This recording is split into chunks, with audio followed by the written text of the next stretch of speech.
It is a funny thing, how a man can bury his heart so deep that he almost forgets it exists until one ordinary night, someone blows into a saxophone and digs it back up like it was waiting all along. I wasn't ready for love, not after the mess I'd left behind, but love didn't care about my timelines. The first time I saw him, I was waiting outside the practice room, leaning against the hallway wall of Lincoln High's music wing, tapping my foot nervously as I listened to my son butcher a trumpet scale. He was only 15, still finding his rhythm, but his jazz coached this young man with dark curls, sharp cheekbones, and an energy that made the air tremble was already something else entirely. His name was Aaron. Aaron didn't just teach. He breathed life into every note. The way he leaned forward, urging the kids to play louder, softer, braver, it was as if he wasn't teaching music at all, was teaching survival. I caught myself staring, not just because he was beautiful, though God knows he was, but because he had that rare thing, the kind of fire that could pull even the most broken person back into the light. I didn't realize then how much I needed it. My name is Daniel Hayes, 40 years old, divorced, a single dad doing his best to hold together the pieces left after my marriage collapsed. I told myself I was done with anything resembling love. My ex-wife had left me hollow, and I'd convinced myself the safest thing was to stay that way. But life is a cruel comedian. Places someone like Aaron in your path just when you've sworn off laughter. He noticed me the second week. I was standing awkwardly in the back of the band room while the kids packed up. He walked over, sweat glistening on his forehead from a long rehearsal, his saxophone case slung casually over his shoulder. "You're Daniel, right? Jacob's dad?" he asked, voice low and warm, the kind of voice that could smooth over any rough edge. "Yeah," I replied, trying not to stare at the curve of his mouth. "That's me." "Your kid's got potential," he said with a grin. "Rough around the edges, sure, but he's got a feel for it. That can't be taught." I laughed, shaking my head. "That's generous of you." All I hear are squeaks. Aaron leaned closer, his eyes glinting like he was sharing a secret. "Squeaks are just notes in disguise. You'd be surprised what they can become." It was a small thing, maybe nothing to him, but those words lodged in my chest. Because he wasn't just talking about music. And I knew it. Over the next few weeks, I found myself lingering after rehearsals more than I should have, offering Jacob rides he didn't always need, just so I could exchange a few minutes of small talk with Aaron. We talked about jazz, about Coltrane and Davis, about how he'd studied music in New Orleans before moving back north. He told me he lived alone, in a small apartment above a record store. Sometimes his eyes lingered on mine too long. Sometimes mine betrayed me and lingered back. But I knew better. At least I thought I did. The turning point came one Friday evening. Jacob had begged me to come watch the rehearsal, swearing they were working on something big. I sat in the folding chair at the back of the music room, surrounded by squeaky trumpets and uneven drums. And then came Aaron's saxophone. He stepped into the middle of the circle, lifted the instrument to his lips, and the room transformed. Notes spilled like honey, slow and aching, the kind of sound that strips away every layer of armor you thought you had. I sat frozen, breath caught, while something inside me cracked wide open. And then, as if it wasn't enough to destroy me, his eyes met mine mid-phrase and held. It was a look that said, "I see you, all of you," and for the first time in years I wanted to be seen. Afterward, when the kids had gone and Jacob was waiting in the car, I found myself standing there, waiting for him. He wiped down his saxophone, glanced at me with that quiet, knowing smile and said, "You looked like you were somewhere else tonight." I admitted, my voice unsteady. His expression softened, and for a second, I thought he might close the distance between us. But instead, he said something that changed everything. "Music's like that. It drags the truth out of you, whether you're ready or not." I swallowed hard because he was right. And God help me, I wanted more. But wanting is dangerous when the world is watching. You see, in our town, people talk. They notice things. A man like me, middle-aged, raising a son, already branded by divorce, wasn't supposed to linger too long around a younger man with fire in his veins. Whispers were currency here, and reputations could be bankrupted overnight. Still, I couldn't stay away. I told myself it was innocent, that I was only supporting my son's passion. But deep down I knew I was orbiting Aaron like he was the sun and I had been frozen for too long. Every smile from him melted something I thought was permanent. The night it all came undone was at a school concert in the gymnasium. The lights were harsh, the folding chairs uncomfortable. But when the kids launched into their jazz set, the world faded away. Jacob played with surprising confidence, and I was proud, so damn proud, but it was Aaron, conducting with that impossible mix of control and abandon, who kept pulling my eyes. When the final note hung in the air, the applause thundered. I found myself standing, clapping too hard, heart pounding too fast.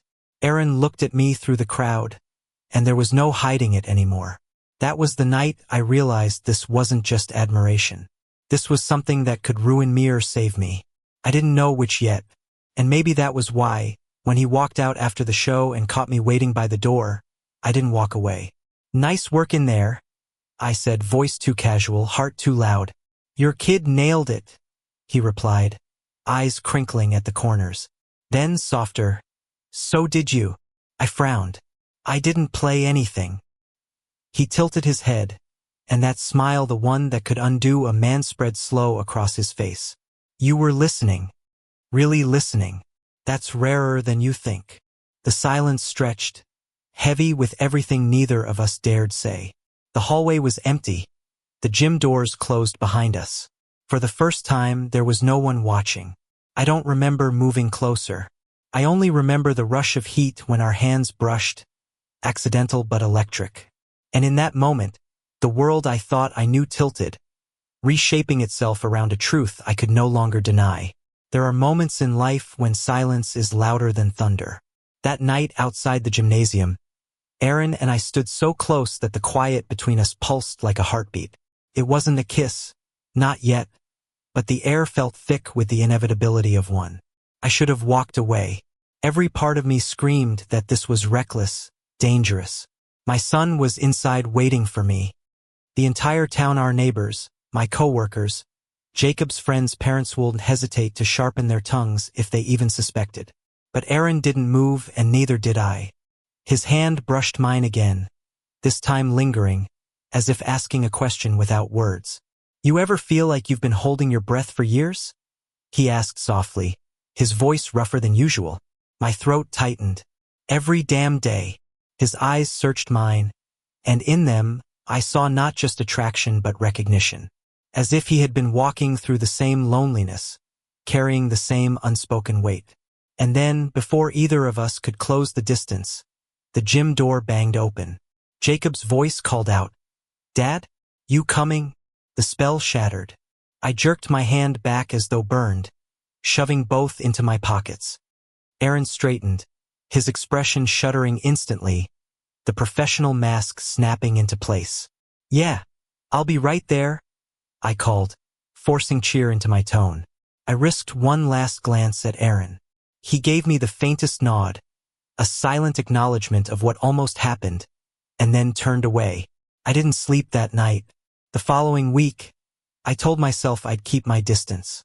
But distance has a way of collapsing when the universe refuses to cooperate. Jacob's trumpet needed repairs, and the school's budget couldn't cover it. So when Aaron offered to meet us at the record store where he worked part-time, I didn't argue. Jacob was thrilled. He'd been glowing since the concert, eager to improve, and I couldn't deny him that. The record store smelled like dust and vinyl, warm and nostalgic. Aaron was behind the counter, his curls falling into his eyes as he scribbled on a notepad. When he looked up and saw us, his whole face lit in a way that made my chest ache. "Hey, Jacob," he greeted warmly, coming around to shake my son's hand. Then his eyes flicked to mine, and something unspoken passed between us. A memory, a warning, promise. Jacob wandered off to browse the jazz section, leaving Aaron and me alone by the counter. "You okay?" Aaron asked quietly, his tone careful. I hesitated. "Define okay." He chuckled, a low sound that curled around me like smoke. "Fair enough." We talked in half sentences, careful not to spill too much. But then he leaned a little closer, lowering his voice. "I didn't imagine it," Did I? The other night. My chest tightened. No, you didn't. Something flickered in his eyes: relief, desire, fear. Good. I just needed to know. Before I could respond, Jacob returned, holding up a Coltrane album with a grin. Mr. Aaron, is this one good? Aaron smiled at him, slipping back into teacher mode effortlessly. Good? Kid, that's a masterpiece. Watching him with my son, the warmth and patience, I realized something dangerous. This wasn't just attraction. It wasn't just loneliness or midlife crisis. Aaron had already woven himself into our lives in a way I couldn't untangle, even if I tried. And I wasn't sure I wanted to. But the world has sharp edges, and it doesn't let two men like us fall quietly into something soft. It started with whispers. After the next concert, I overheard two parents talking in the parking lot. Have you noticed how much time Hayes spends with the coach? One of them murmured. Almost suspicious, isn't it? I clenched my fists and forced myself to keep walking. But my ears burned. Suspicious. The word coiled in my gut like a snake. By the following week, the whispers had grown louder. At the grocery store, Mrs. Collins, the PTA president, gave me a look that was just a little too curious when she asked how often Jacob practiced at home. At work, my colleague smirked when he mentioned seeing me hanging around the music room a lot. And at home, Jacob himself asked, Dad, why do you always stay after rehearsal? I froze. What do you mean? He shrugged. Other parents just pick up their kids and leave. But you wait. You talk to Mr. Aaron. It's like you're friends or something. Friends. My son's innocent word hit harder than any accusation. Yeah, I managed, forcing a smile. We're friends. But I wondered how long I could keep up the lie. One evening, I found myself outside Aaron's apartment. I told myself I was just dropping off sheet music Jacob had forgotten, but the truth was uglier. I wanted to see him, away from the school, away from eyes and whispers. He opened the door in a worn t-shirt, hair messy, eyes wide with surprise. Daniel, I shouldn't be here, I blurted. Probably not, he agreed, stepping aside anyway. But since you are. Inside, the apartment was small, cluttered with records and sheet music. The faint smell of coffee and brass polish in the air felt like him, alive, chaotic, full of rhythm. We stood awkwardly for a moment, the weight of everything pressing down. And then, like gravity pulling at something that had been suspended too long, I stepped forward. The kiss was clumsy at first, hesitant, almost apologetic. But then it deepened, urgency rising like a tide neither of us could fight. His hands gripped my shirt, mine tangled in his curls, and for the first time in years, I felt alive. When we finally broke apart, breathless, he whispered, You know this won't be easy. I know, I said, and I meant it. But I don't care. And for that moment I didn't. The weeks that followed were stolen fragments, glances in the hallway, brushes of hands in the dark, quiet laughter in his apartment when Jacob was at a sleepover. Each moment was fragile, precious, and increasingly dangerous, because the whispers never stopped. One afternoon, Jacob came home frowning. Dad, some kids at school were saying Mr. Aaron's, different, that he likes men. They laughed about it, said he's weird. I felt my stomach drop. And what did you say? I told them they were stupid, Jacob said firmly. Then he looked at me, eyes narrowing. But, is it true? The question hung in the air like a blade. I wanted to lie, to protect him, to protect Aaron, to protect myself. But my son deserved the truth. Yes, I said quietly. It's true. Jacob blinked. And you're okay with that? I hesitated, my chest aching. More than okay. Something shifted in his expression, a dawning realization that I wasn't just talking about Aaron. But before he could press further, I excused myself, heart pounding, because I knew the storm was coming, and I didn't know if we'd survive it. Small towns have a way of turning whispers into gospel. By the end of that month, the gossip wasn't just background noise, Anna Maria, it was the air I breathed. Every trip to the store, every church service I skipped, Every time I picked up Jacob from practice, eyes followed me. The word different echoed everywhere. Sometimes spat, sometimes murmured, but always laced with poison. Aaron tried to downplay it. "It'll blow over," he said one night when I showed up at his apartment, tension written all over me. People always need something to talk about. Eventually, they'll find a new target. But the truth was written in the slump of his shoulders, the way he avoided looking at me when he said it. He knew, as I did, that small towns don't forget. They bury you in reputation until you can't breathe. The breaking point came one Saturday at the grocery store. Jacob and I were in the cereal aisle when Mrs. Collins cornered me. PDA queen, hair sprayed into immobility, voice sharp enough to cut glass. "Daniel Hayes," she said, her smile thin as paper. "Word around town is you've been spending quite a bit of time with that young music coach." I felt Jacob stiffen beside me. "That's none of your business," I said evenly. She leaned closer, lowering her voice to a poisonous whisper. "People talk, Daniel, about his lifestyle and what kind of example that sets for the children. For your son." My blood went cold. "Are you implying he's dangerous?" "I'm saying," she replied, eyes gleaming with self-righteousness, "that maybe the school board should reconsider who's guiding our kids. We don't need that kind of influence." Jacob dropped the cereal box he was holding, the crash startling us both. "You don't know anything about him," he snapped. His voice cracked with anger, raw and unfiltered. Mrs. Collins' eyes widened, scandalized. "Excuse me? Mr. Aaron believes in us," Jacob said, his fists clenched. "He believes in me. He's the best teacher I've ever had. You don't get to take that away because you're scared of something you don't understand." Her face flushed red, but I didn't give her a chance to reply. I grabbed Jacob's shoulder and steered him away, my chest burning with both pride and fear. That night, when Jacob was asleep, I sat on the edge of my bed staring at the dark. My son had defended Aaron without hesitation. But what would it cost him? Kids were cruel, parents crueler. And Aaron would be the one to pay the highest price. A week later, the school board announced a special meeting to discuss concerns raised by parents regarding extracurricular programs. Everyone knew what that meant. Aaron called me that night, his voice tired. "They're coming after me." I closed my eyes. "We won't let them." "Daniel," he sighed, "this isn't your fight." "The hell it isn't," I snapped. "They're trying to strip away the one thing keeping my kid alive in this town. You think I'm just going to sit back?" Silence on the line. Then, softly, "You're braver than you think." The words cut deep, because I didn't feel brave. I felt terrified.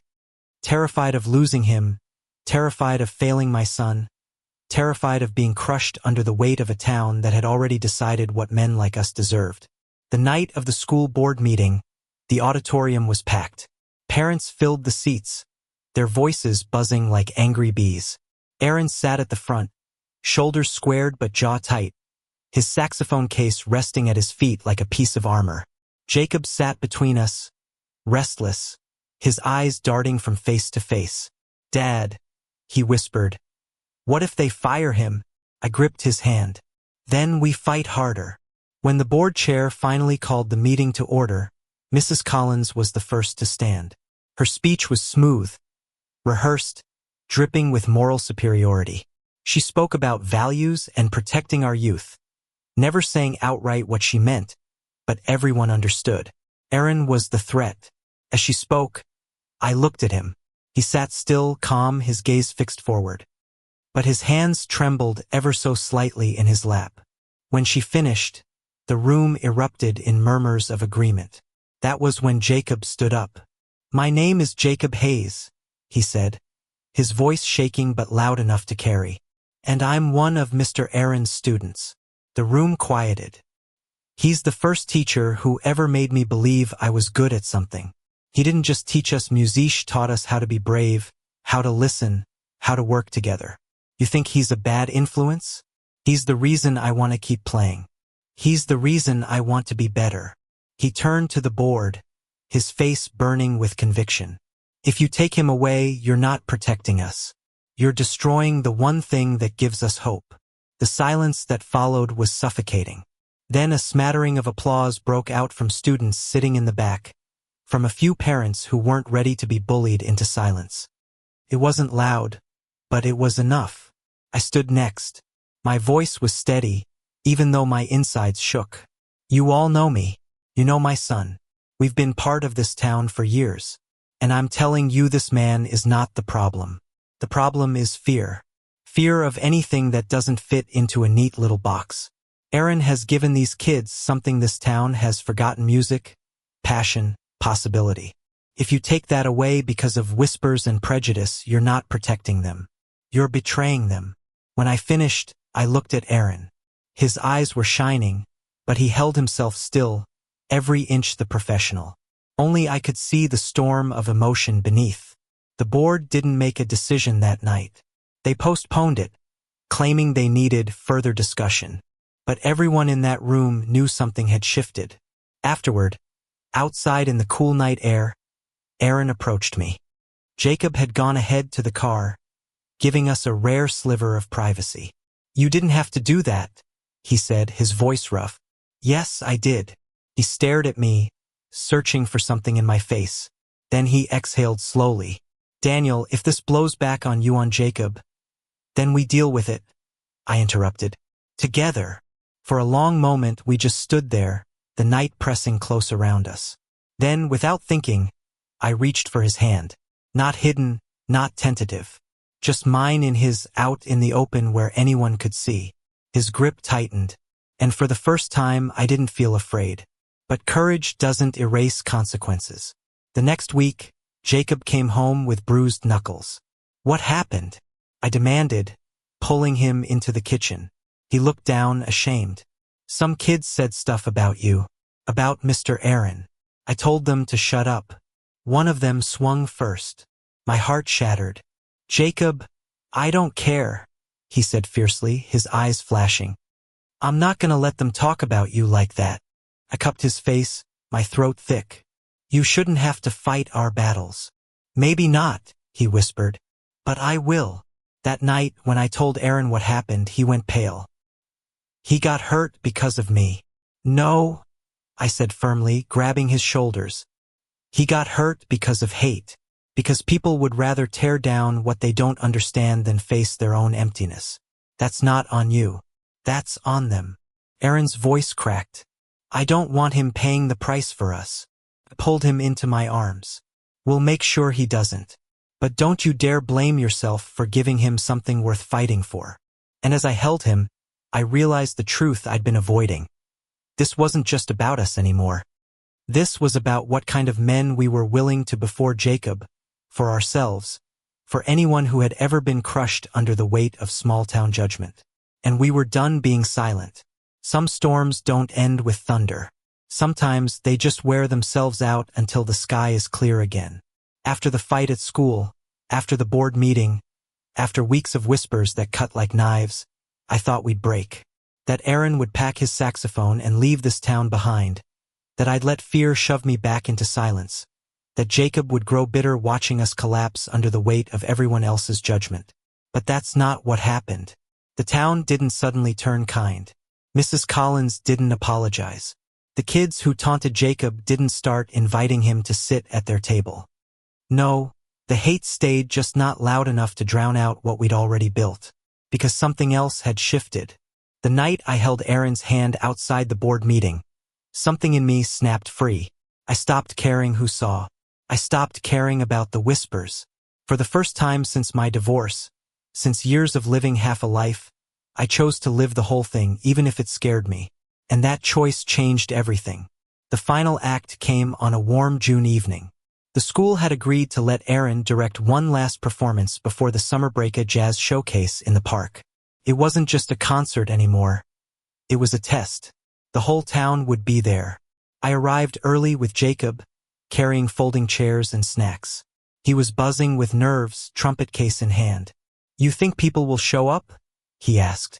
"They'll show," I said, scanning the gathering crowd. "Some to listen, some just to judge. Doesn't matter why they come. What matters is what they hear." Aaron was already on stage, tuning his saxophone, giving last-minute notes to the kids.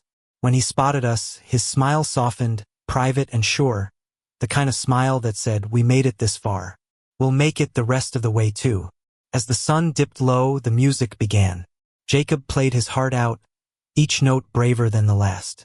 The drums found their rhythm, the bass held steady, and then Aaron stepped forward, lifted his saxophone, and let the first aching notes spill into the air. It was raw. It was defiant. It was beautiful. The crowd hushed. Even the ones who had come with crossed arms and narrow eyes couldn't look away. The music filled every corner of the park, seeping into cracks too deep for words. And then, something happened I'll never forget. Halfway through the set, Aaron turned, his eyes locking on mine. In front of everyone, parents, teachers, kids, she played to me.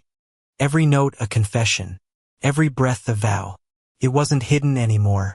It wasn't whispered in dark apartments or pressed into hurried touches when no one was watching. It was here, out loud, for the whole damn town to hear. I felt the weight of stares. But for once, it didn't feel like chains. Felt like proof. Proof that love doesn't vanish just because someone disapproves. Proof that silence was never safer than truth. Jacob caught the look between us. And instead of flinching, instead of looking away, he lifted his trumpet and joined in. Father, Son, and the man who had changed us both, all pouring everything we had into the night. By the time the final note faded, the crowd was on its feet. Some clapped politely, some roared with genuine joy, some simply turned and walked away, unable to accept what they'd seen. But it didn't matter, because we were still standing. Afterward, as the crowd dispersed, Aaron came down from the stage. For a moment I thought he might hesitate, keep the mask on a little longer. But then he reached me, eyes bright, and without a word he took my hand. In front of everyone. The world didn't end. No lightning struck. No one dragged us off the stage. A few gasps, a few whispers, but also something else. Relief. Admiration. Even, from some corners, acceptance. Jacob walked up, trumpet case in hand. He looked at our joined hands, then at me. For a second, I braced for the hurt, the confusion. But instead, he grinned. "About time," he said. I laughed, choked with emotion, pulling him into a hug with my free arm. "You okay with this?" I whispered. "Dad," he said, rolling his eyes like only a teenager could. "He makes you happy. That's all I need." And just like that, the weight I'd carried for years, the fear, the shame, the endless pretending slipped away. Life didn't magically become easy. The gossip didn't vanish overnight. But something inside us had shifted permanently. Aaron didn't just stay in town, became part of our home. Dinners with Jacob, lazy Sunday mornings filled with music, nights where laughter came easier than silence. We learned to live out loud, to let the music drown out the noise, to believe even when the world told us not to, that love could begin again. And it did. One ordinary evening, as the three of us sat on the porch watching fireflies spark against the dark, Aaron leaned close, his hand warm in mine. "You know," he murmured, "I used to think love wasn't in the cards for me. Too complicated. Too risky. Too much." I squeezed his hand, smiling. "Yeah, me too." He looked at me, eyes shining with quiet wonder. "Funny thing is, I've never felt more certain of anything." Jacob groaned, tossing popcorn at us. "God, you guys are so sappy." We laughed, the kind of laughter that fills a house, the kind that lingers long after the sound fades. And for the first time in my life, I wasn't just surviving. I was alive. Love hadn't been in my plans, but it had found me anyway. In a jazz classroom, in a stolen glance, in a song that refused to end. And against all odds, it was enough. Thank you for listening. If you find it interesting, please like and subscribe to follow the next stories.